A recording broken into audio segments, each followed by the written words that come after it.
Seorang CEO muda misterius, semua dokter dunia gagal membangunkan. Tapi datang gadis desa, dan hanya dalam 3 detik matanya terbuka. Siapa dia? Dan kenapa hanya dia yang bisa? Kisah ini akan bikin kamu merinding. Tulis kota asalmu di komentar. Subscribe sekarang. Semoga yang sudah subscribe selalu dilindungi dan dimudahkan semua urusannya oleh Allah. Amin.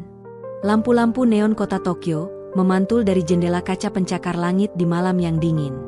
Gedung Dirgantara Global Tower menjulang di antara gedung-gedung lain, menyimpan gemuruh kesibukan di lantai 87, tempat segala keputusan besar diambil. Di tengah ruang rapat penuh teknologi canggih, berdiri seorang pria muda bersetelan jas hitam rapi.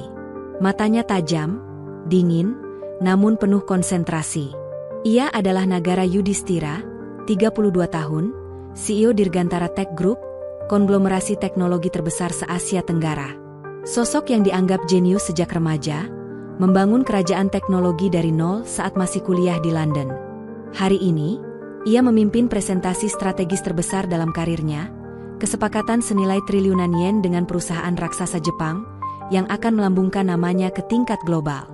Semua mata tertuju padanya. Setiap kalimatnya terdengar penuh keyakinan. Tapi tak satu pun dari mereka tahu bahwa tubuh Nagara telah memberontak sejak lama. Sudah 3 bulan terakhir, ia sering merasakan pusing hebat, pandangan kabur, bahkan kehilangan fokus saat rapat. Dokter pribadinya menyarankan tes MRI dan istirahat total. Tapi baginya, waktu adalah uang. Kelemahan berarti kemunduran. Aku akan istirahat setelah proyek ini selesai. Itu janji yang selalu ia ulang sendiri, setiap malam. Presentasi malam itu ditutup dengan gemuruh tepuk tangan. Pihak Jepang menunduk hormat. Nagara membalas dengan senyum tipis, menunduk pelan lalu tiba-tiba tubuhnya limbung. Dalam sekejap, ruangan berubah kacau. Dokumen berserakan. Teriakan menggema. Tubuh Nagara kejang selama beberapa detik, lalu membeku. Matanya setengah terbuka, namun kosong. Napasnya terputus-putus, terjerat sunyi. Asisten pribadinya, Genta, panik. Ia segera menelepon ambulans. Dalam waktu 10 menit, Nagara dibawa ke rumah sakit terbaik di Tokyo. Protokol darurat dijalankan.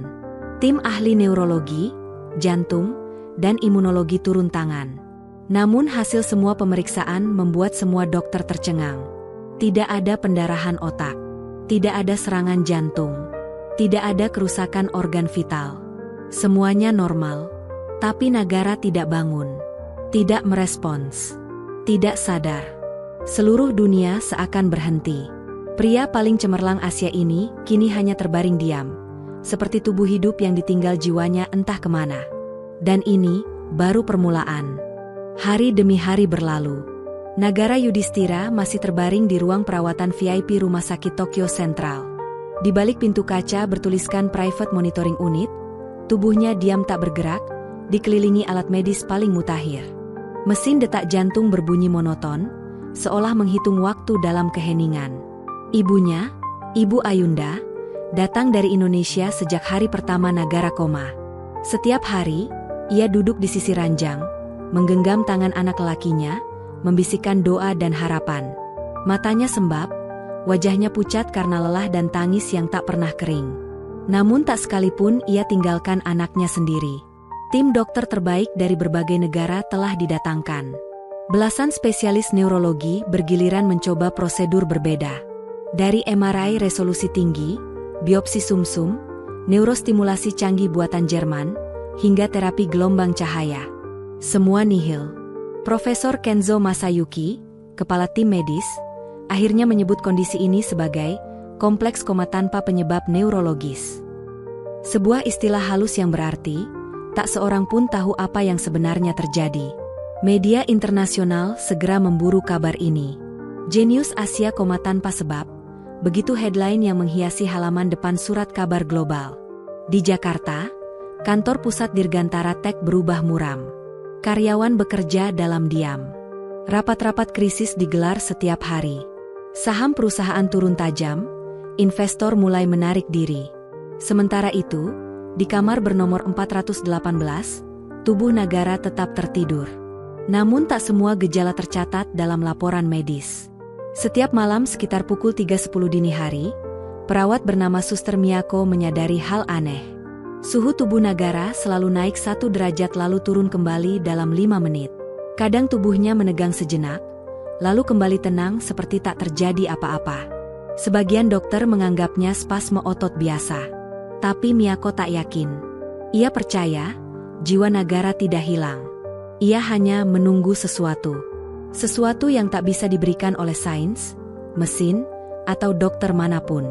Kamar itu terasa seperti tempat yang terjebak antara dunia nyata dan dunia lain. Seperti ada yang tertahan di ambang kesadaran. Seolah tubuh Nagara hanya menanti sebuah panggilan. Dan malam ke-40 sejak koma, hal aneh lainnya terjadi. Kamera pengawas merekam gerakan halus di jari tangan kiri Nagara. Gerakan yang hanya berlangsung 1 detik, lalu hilang. Para dokter menyebutnya refleks minor. Tapi bagi sang ibu, itu adalah isyarat. Sebuah bisikan kecil dari langit, bahwa anaknya belum sepenuhnya pergi. Tapi belum ada yang tahu, perubahan besar sedang mendekat. Bukan dari ruang bedah. Bukan dari laboratorium. Melainkan dari tempat yang tak terduga. Sebuah desa kecil yang tak tercatat dalam peta digital, akan mengguncang takdir raksasa teknologi yang tertidur di tengah kota. Jauh dari hiruk-pikuk Tokyo, di kaki Gunung Salak, tersembunyi sebuah desa kecil bernama Cipamingkis. Di sana, waktu berjalan lambat. Tak ada deru kendaraan, tak ada suara sirine. Yang terdengar hanya gemericik air dari saluran bambu, desir angin menerpa dedaunan, dan ayam jantan yang berkokok menyambut pagi. Di tengah kesunyian desa itu, tinggal seorang gadis muda bernama Salsabila Zahra, atau akrab disapa Salsa. Usianya baru 21 tahun. Wajahnya sederhana, dibingkai kerudung lusuh yang hampir selalu dikenakan setiap hari. Ia tinggal bersama ibunya, Bu Nani, seorang peracik jamu tradisional yang sangat dihormati warga. Salsa bukan siapa-siapa. Ia bukan dokter, bukan guru, bukan pemuka agama. Tapi kehadirannya selalu dibutuhkan. Ia membantu orang-orang dengan ramuan herbal, mengobati demam, luka kecil, atau sekadar menemani anak-anak mengaji sore hari. Hatinya halus, suaranya lembut, dan matanya memancarkan keyakinan yang kuat pada takdir. Allah tak akan letakkan kita di tempat yang salah, ucapnya suatu sore, saat anak-anak bertanya kenapa mereka lahir di desa yang sepi. Namun dalam 2 malam terakhir, tidur Salsa tak pernah tenang. Ia dihantui mimpi yang sama. Mimpi tentang sebuah kamar putih penuh dengan alat berbunyi. Di tengah kamar itu, terbaring seorang pria muda. Wajahnya pucat, matanya tertutup, tubuhnya tak bergerak. Tapi entah bagaimana, matanya terasa hidup. Seolah memanggilnya. Dalam mimpi itu tak ada cerita. Tak ada suara, kecuali satu. Namaku, Nagara. Begitu lirih, tapi menggema. Salsa tak mengenal nama itu. Tak pernah pula ia melihat pria itu dalam hidupnya. Tapi hatinya terasa berat, seolah ada ikatan tak terlihat yang menyeretnya pada sosok itu. Ia mencoba mengabaikannya. Tapi malam berikutnya, mimpi itu datang lagi, lebih jelas. Kali ini, pria itu bicara dengan nada putus asa. Aku gak bisa keluar, aku terkunci. Tolong. Salsabila terbangun dengan keringat dingin. Dadanya sesak. Ia menatap langit-langit kamarnya, lalu mengambil air wudhu. Dalam sujud panjangnya, ia berbisik, "Kalau ini jalan dari MU, ya Allah, beri aku petunjuk. Aku ini bukan siapa-siapa." Pagi harinya, seperti biasa, ia pergi ke warung membeli sayuran. Tapi hari itu, pandangannya terpaku pada layar televisi tua milik Pak RT. Di sana, sebuah berita menampilkan wajah pria yang sama persis seperti dalam mimpinya. CEO muda Indonesia koma di Tokyo. Nagara Yudhistira. Usia 32 tahun. Tanpa sebab medis. Masih dalam kondisi kritis. Salsabila gemetar. Kantong bayam yang ia genggam jatuh ke tanah. Itu bukan kebetulan. Bukan bunga tidur. Hatinya yakin, ada sesuatu yang sedang dipanggil. Ia pulang dalam diam. Mengunci diri di kamar. Mengambil buku catatannya dan menulis satu kalimat. Jika ini tugas dariku, aku harus temui dia. Tapi bagaimana? Ia bahkan belum pernah pergi ke Jakarta. Tak punya uang. Tak kenal siapa-siapa. Tak tahu arah. Tapi yang ia punya adalah satu hal yang tak bisa dibeli di toko atau rumah sakit manapun, keyakinan. Dan saat malam tiba, mimpi itu datang sekali lagi. Tapi kali ini berbeda. Pria itu tidak lagi terbaring. Ia berdiri di tengah hutan, di bawah sinar rembulan. Ia tersenyum pada Salsa dan berkata dengan lirih, "Kalau kamu datang, aku akan kembali." Salsabila terbangun dengan napas terengah. Tak ada lagi keraguan. Ia harus pergi. Entah bagaimana, entah kemana, tapi langkah pertamanya sudah diputuskan. Pagi itu, langit Cipamingkis mendung. Udara dingin menyelimuti pepohonan pinus dan jalanan tanah yang becek setelah hujan semalam.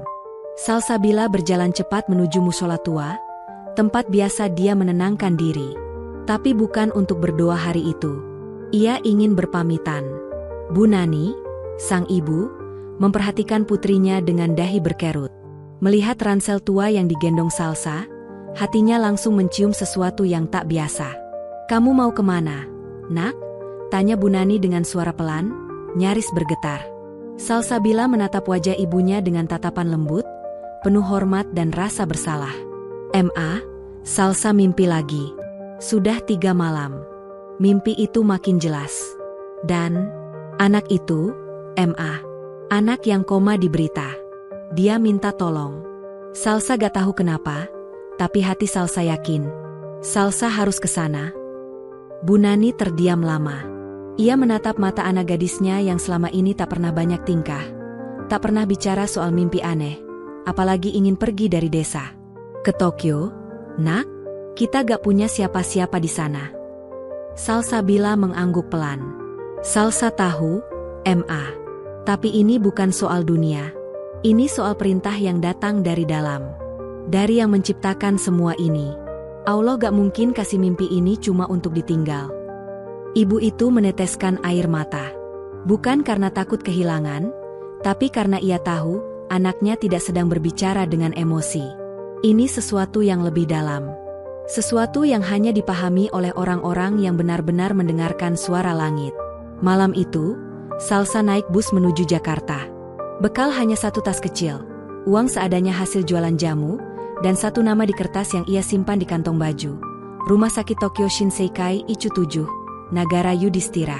Di terminal, ia kebingungan. Tak tahu harus naik apa. Tak tahu prosedur apapun. Tapi langkah kakinya terus maju. Beberapa orang yang melihatnya, termasuk seorang petugas bandara bernama Pak Arman, merasa ada sesuatu yang beda dari gadis ini. Meski bajunya sederhana dan logat Sundanya kental, cara bicaranya tenang, matanya mantap, dan setiap jawaban yang ia berikan membuat orang diam.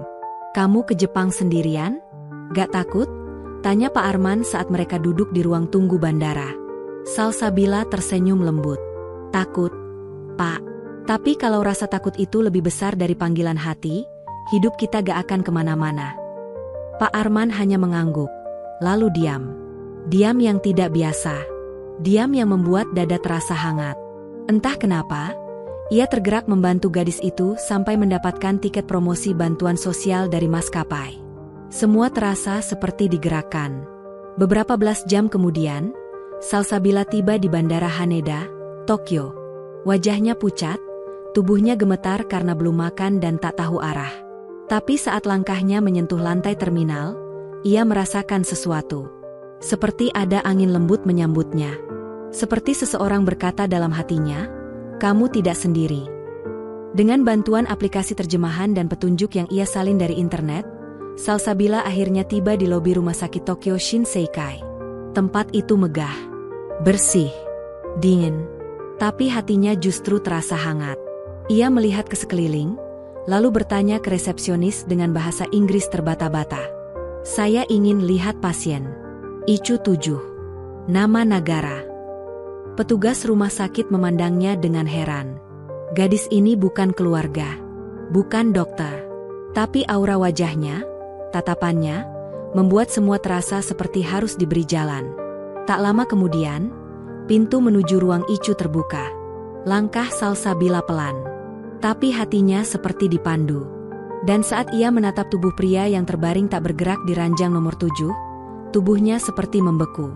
Wajah itu sama seperti dalam mimpi. Dia tidak salah tempat. Udara di ruang ICU begitu dingin dan sunyi. Mesin-mesin medis berbunyi pelan, monoton, seolah jadi penanda betapa kosongnya harapan di ruangan itu. Tubuh Nagara terbaring lemah. Selang-selang medis menempel di wajah dan dadanya. Beberapa perawat Jepang memperhatikan dari balik kaca, heran dan ragu dengan kehadiran gadis sederhana yang tampak asing di tengah semua teknologi canggih itu. Salsabila berdiri di samping tempat tidur. Tangannya gemetar. Napasnya pendek. Tapi matanya tak lepas dari wajah pria muda itu. Dia tak tahu siapa Nagara sebenarnya. Tapi mimpi-mimpi yang datang selama 3 malam, membuatnya merasa lebih dekat dengan pria ini ketimbang siapapun. Salsabila menunduk. Dalam hatinya ia berbisik, menyebut nama Allah. Tangan kanannya perlahan menyentuh kening Nagara. Tak ada ritual aneh. Tak ada mantra. Hanya satu bisikan lirih yang nyaris tak terdengar. Kalau memang jalanmu belum selesai, bangunlah. Seketika, keheningan itu pecah. Monitor detak jantung berbunyi keras. Mesin menunjuk grafik baru. Angka tekanan darah mulai naik. Dokter yang sedang berjaga di luar ruang ICU sontak berlari masuk. Perawat menjerit kecil dalam bahasa Jepang. Mereka semua tak percaya. Mata Nagara bergerak. Perlahan, kelopak matanya terbuka. 3 detik setelah Salsabila menyentuhnya, pria itu membuka mata. Ia menarik napas dalam. Dalam sekali, seperti orang yang baru lahir kembali. Salsabila terpaku. Mulutnya tak bisa bicara. Hatinya seperti dibanjiri cahaya. Ia mundur 1 langkah, lalu 2. Tubuhnya gemetar, bukan karena takut, tapi karena tak sanggup menampung apa yang barusan terjadi. Dokter-dokter yang tadi hanya menyilangkan tangan kini panik. Mereka mengelilingi ranjang Nagara dengan raut wajah tegang, heran, dan takjub bersamaan. Selama 2 minggu pria itu koma total, tak ada satupun gerakan refleks. Semua ahli medis dari berbagai negara sudah angkat tangan. Dan sekarang, dia membuka mata. Tatapan Nagara kosong, seperti orang yang baru terbangun dari tidur panjang. Tapi ketika matanya melihat ke arah pintu, ke arah Salsabila, sorot matanya berubah. Seolah mengenal. Seolah dia tahu siapa gadis itu. Salsabila menunduk cepat. Ia melangkah mundur. Lalu berbalik pergi tanpa suara. Ia tahu tugasnya selesai. Tapi belum tahu bahwa langkah kecilnya barusan akan mengguncang bukan hanya rumah sakit itu, tapi dunia. Beberapa staf rumah sakit mencoba mengejar dan menghentikannya. Namun Salsabila sudah hilang di antara lorong-lorong panjang rumah sakit Tokyo. Ia tak butuh ucapan terima kasih. Ia tak ingin sorotan kamera. Ia hanya ingin pulang, kembali ke desanya, dan meneruskan hidup sebagai gadis penjual jamu seperti biasa. Namun dunia tak akan membiarkannya begitu saja. Beberapa jam setelah kepergian Salsabila, satu video diam-diam bocor dari kamera CCTV rumah sakit. Video yang menunjukkan seorang gadis sederhana menyentuh pasien koma, lalu pria itu bangkit dalam 3 detik. Video itu menyebar. Viral. Pecah di seluruh media sosial Jepang. Dan nama, gadis berkerudung dari desa, mulai jadi perbincangan. Namun di balik itu semua, satu pertanyaan besar mulai muncul di benak semua orang. Siapa dia sebenarnya? Langit Tokyo masih gelap ketika manajemen rumah sakit dikejutkan oleh laporan medis paling tak masuk akal sepanjang sejarahnya. Dalam waktu singkat, lantai 4 dipenuhi oleh para dokter, direktur rumah sakit, dan bahkan utusan dari Kementerian Kesehatan Jepang. Ruangan bernomor 418, yang sebelumnya hampir tak dikunjungi selain oleh 2 dokter senior, kini menjadi pusat perhatian dunia. Nagara Harutama, pria yang dijuluki Raja Teknologi Asia, secara medis telah sadar. Namun keanehan justru muncul dari catatan internal sistem rumah sakit. Tercatat bahwa pintu ruangan terbuka selama 2 menit akibat gangguan sistem daya cadangan. Namun, tidak ada log aktivitas siapapun yang masuk. Rekaman CCTV di lorong juga rusak selama gangguan. Hanya satu nama yang muncul dalam daftar kehadiran saat itu, tertulis tangan di shift manual malam. Nama asing yang tak dikenal oleh para staf Jepang. Salsabila Zahra, relawan kebersihan. Baru 3 hari bertugas. Kepanikan pun melanda staf pengelola. Mereka segera memeriksa semua kamar relawan. Namun Salsabila tidak ditemukan. Tempat tidurnya kosong. Ponsel sederhana yang ia miliki tertinggal di bawah bantal, mati kehabisan baterai. Ia seperti menghilang begitu saja. Seorang perawat mengatakan melihat gadis itu duduk di taman belakang rumah sakit saat matahari belum terbit. Tapi begitu dicari kembali, ia tak ada. Kamera pengawas di area luar hanya menangkap siluet perempuan kecil melangkah pelan meninggalkan pagar belakang rumah sakit. Lalu, tak ada jejak. Kabar pun menyebar cepat. Dari media Jepang ke televisi Korea, Taiwan, hingga CNN dan BBC. Semua mengangkat tajuk yang sama, misteri gadis desa yang bangunkan CEO koma dalam 3 detik. Sementara itu, di ruang pemulihan, Nagara masih terbaring lemah, namun sadar sepenuhnya. Ia belum bicara banyak, tapi satu kalimat yang sempat diucapkannya malam sebelumnya terus membekas di telinga semua orang. Dia yang membangunkan aku. Saat tim medis bertanya siapa yang ia maksud, Nagara hanya tersenyum kecil dan menjawab dengan suara parau. Salsabila. Nama yang sama dengan daftar relawan. Nama yang tak ada di data medis. Nama yang kini menghantui rasa penasaran seluruh dunia. Arjuna, adik Nagara yang baru tiba dari Indonesia, segera mengambil alih manajemen rumah sakit dan melindungi abangnya dari sorotan media. Ia duduk berjam-jam di ruang direktur, membuka setiap dokumen, catatan staf, dan absensi dengan penuh cemas. Siapapun gadis itu, aku harus menemukannya, gumamnya. Namun tak semudah itu, karena Salsabila Zahra, gadis dari desa kecil yang tak tercantum di peta digital, telah menghilang. Dan dunia hanya bisa menunggu keajaiban berikutnya. Sementara itu, di tempat jauh yang sunyi, suara azan subuh berkumandang pelan dari sebuah surau kecil di kaki Gunung Salak. Di depan rumah kayu sederhana, seorang ibu tua sedang menumbuk jahe sambil sesekali menatap ke arah jalan setapak. Langkah kaki kecil terdengar dari ujung gang. Dan Salsabila akhirnya pulang. Salsabila pulang dalam diam, menyusuri jalan tanah yang masih basah oleh embun pagi. Tak ada kabar, tak ada ucapan, hanya rasa lega yang menggulung dalam dada. Rumah kecil itu masih berdiri seperti biasa, beratap seng, dikelilingi rumpun bambu dan kebun tanaman obat yang ditanam almarhum ayahnya dulu. Bu Nani yang sedang menjemur jahe kering di halaman langsung menghentikan aktivitasnya begitu melihat putrinya muncul di balik bayang pepohonan. Ia tak berkata apa-apa, hanya menatap mata Salsabila yang menyimpan sesuatu. Bukan kesedihan, bukan juga kebingungan, tapi ketenangan. Sudah selesai? Tanya Bu Nani pelan. Salsabila mengangguk. Belum sepenuhnya, Bu. Tapi aku sudah tahu jalan pulangnya. Tak ada lagi cerita tentang Tokyo, tentang rumah sakit, atau tentang Nagara Harutama. Ia menyimpannya sendiri, dalam hati. Seperti janji yang belum bisa dibuka sebelum waktunya. Namun dunia tak berhenti bergerak. Beberapa hari setelah kepulangan Salsabila, dunia maya kembali dihebohkan. Di salah satu stasiun TV Jepang, Nagara Harutama tampil dalam wawancara eksklusif. Tubuhnya masih lemah, tapi sorot matanya sudah kembali tajam. Dalam wawancara itu, ia menyebutkan satu hal yang membuat semua orang terpana. Aku tidak sembuh karena teknologi. Bukan karena dokter. Tapi karena seseorang yang tak dikenal oleh rumah sakit, tapi datang ke dalam mimpiku, dan ke dalam hidupku. Pewawancara pun bertanya, siapa dia? Nagara hanya menjawab singkat. Salsabila Zahra. Dia bukan penyembuh. Tapi mungkin, dialah alasan aku kembali. Ucapan itu menjadi viral. Tagar cari Salsabila mendunia. Media sosial dibanjiri spekulasi. Siapa sebenarnya gadis itu? Apakah dia punya kekuatan? Apakah ia seorang dukun? Malaikat? Namun di tengah semua itu, hanya satu orang yang benar-benar tahu jawabannya. Arjuna, adik Nagara, yang diam-diam menyelidiki asal-usul nama Salsabila Zahra. Ia menemukan catatan relawan yang ditandatangani manual. Lalu berbekal satu-satunya petunjuk yang tersisa, nomor ponsel yang tak aktif, ia menelusuri hingga akhirnya menemukan alamat lama yang ditulis di formulir relawan, Desa Cipamingkis.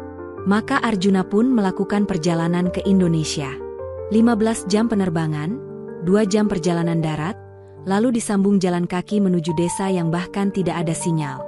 Dan pagi itu, Salsabila yang sedang menumbuk kunyit di dapur mendengar suara motor berhenti di depan rumahnya. Langkah kaki tergesa menyusul ketukan di pintu kayu tua mereka.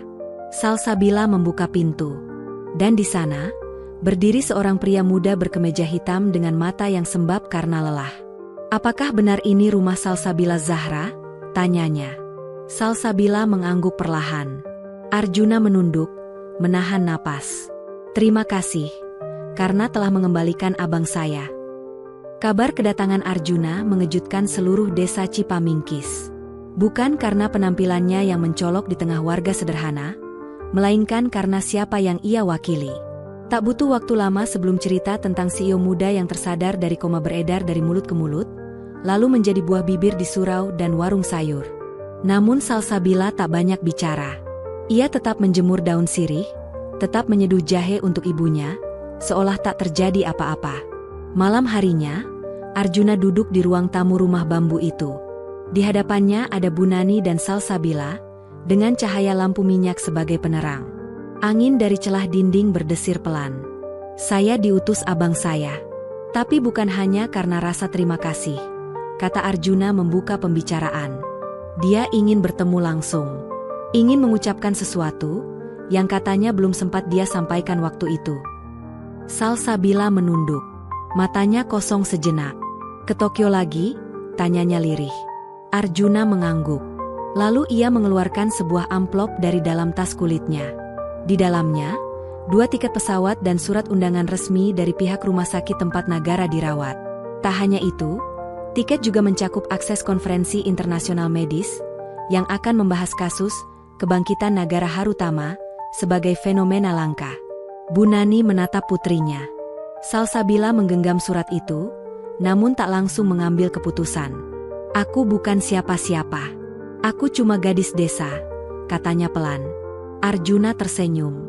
"Tapi abang saya bangun bukan karena siapa-siapa, Sal. Justru karena seseorang yang tak ada dalam sistem kami. Seseorang yang didatangkan takdir."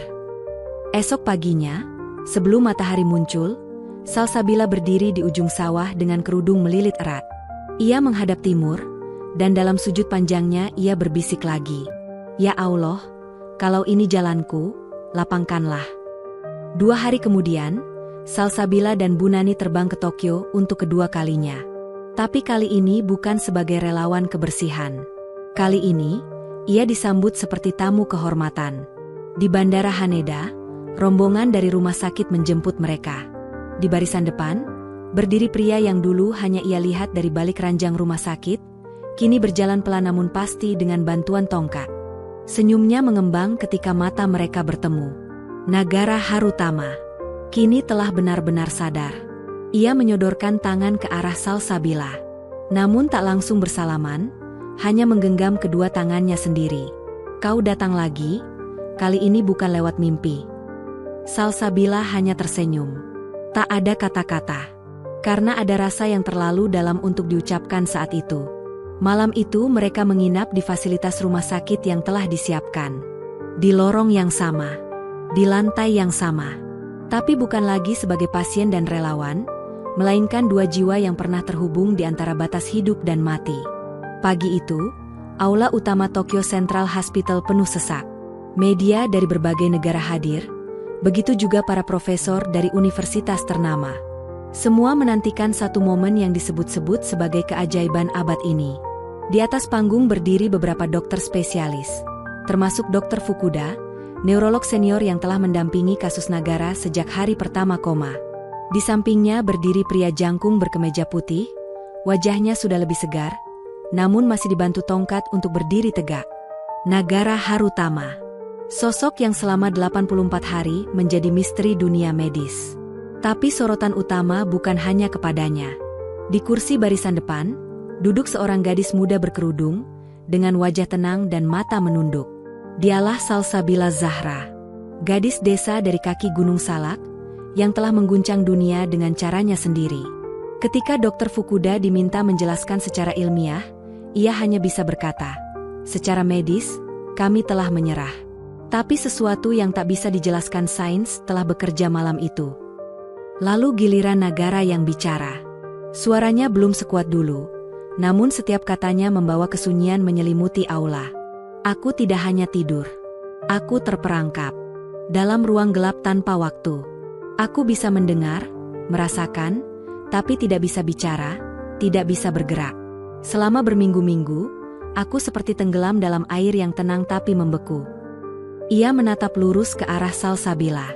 Tapi malam itu, aku mendengar suara. Suara lembut yang memanggil dari jauh. Aku mencoba mengejarnya, tapi gelapnya terlalu pekat. Lalu aku mendengar namaku, disebut dengan cara yang tidak pernah aku dengar sebelumnya. Hening menggantung di ruangan. Namanya, Salsabila. Tepuk tangan tak langsung terdengar. Orang-orang terdiam, tercengang oleh cerita yang melampaui nalar. Namun dari kursi tamu, beberapa profesor mulai mengangguk, seolah menerima bahwa tak semua hal bisa dijelaskan dengan data. Wartawan berebut ingin mewawancarai gadis itu. Tapi Salsabila tetap diam. Ia tak mengejar panggung. Tak ingin dikenal. Baginya, cukup tahu bahwa suara hatinya sampai. Sore harinya, di balkon rumah sakit yang menghadap Taman Bunga Sakura, Salsabila duduk di bangku kayu. Di sampingnya, Nagara, kali ini tanpa tongkat, mencoba berjalan lebih stabil. Keduanya diam cukup lama, membiarkan angin membelai wajah mereka. Kau tahu, Sal, ucap Nagara pelan, dalam gelap itu, aku tidak takut. Karena meski tubuhku tak bisa bicara, jiwaku tahu, ada seseorang yang sedang mencariku. Salsabila menoleh. Aku pun tak tahu kenapa aku yakin. Tapi aku yakin kamu harus bangun. Nagara menatap langit senja. Dan sekarang aku ingin hidup, bukan sebagai CEO, tapi sebagai manusia biasa yang pernah dijemput jiwanya oleh seorang gadis dari dunia yang tak bisa dilihat siapapun. Hari itu berakhir dengan sunyi yang penuh makna. Tapi kisah mereka belum selesai. Pagi ke-7 setelah kesadaran Nagara kembali, Salsabila berdiri di halaman belakang asrama relawan. Sebuah koper kecil tergenggam di tangannya. Ia sudah pamit pada tim rumah sakit, menyerahkan seragam dan ID relawan yang selama ini menemaninya. Ia merasa tugasnya telah usai. Namun tepat sebelum ia melangkah ke arah stasiun kereta, suara langkah cepat menghampirinya dari belakang. Salsabila. Ia menoleh. Nagara berdiri di sana, masih sedikit tertatih namun tak butuh lagi tongkat. Wajahnya dipenuhi senyum yang tulus. Kau pergi begitu saja? Tanyanya sambil menahan napas. Aku hanya gadis desa, Tuan.